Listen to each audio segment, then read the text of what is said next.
दबंग है तो दबंगे नु बनो। अच्छा देहाती जैसा झूठा हो के डाला तारा रंग हो, लेके लाठी बना तारा काहे तू दबंग हो। डीजे तू बजाई के खेलावा तारा फगुआ, लागता कि कोनवा बहिर क दी। सुना तयाहिर गाहिर का दी, सुनाए सुगानिया। अच्छा तयाहिर गाहिर का दी।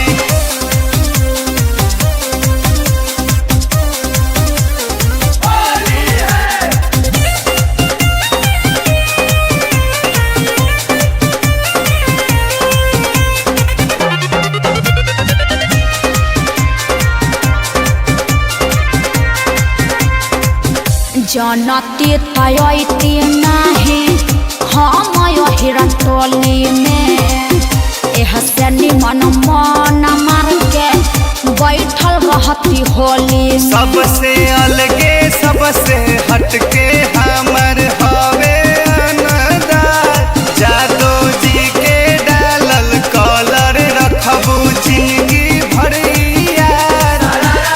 52 गज के घघरा बड़ा तुला सारा आइल रही जवन पहिर के जी। तयाहिर गाहिर का दी, हेलो सुनाए सुगानिया। तयाहिर गाहिर का दी। तुम न ना सब के तरफ पासा।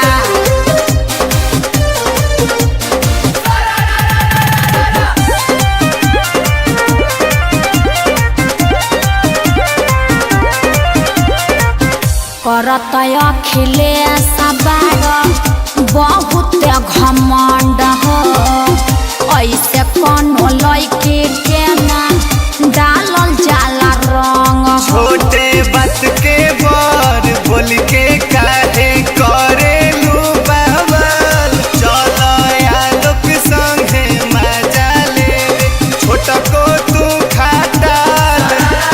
देखली ही भाई हमर बापा गलाई, रंगवा खेलल तहर सही कदी। मारे लगम सरौ के। तयाहिर गाहिर का दी, सुनाए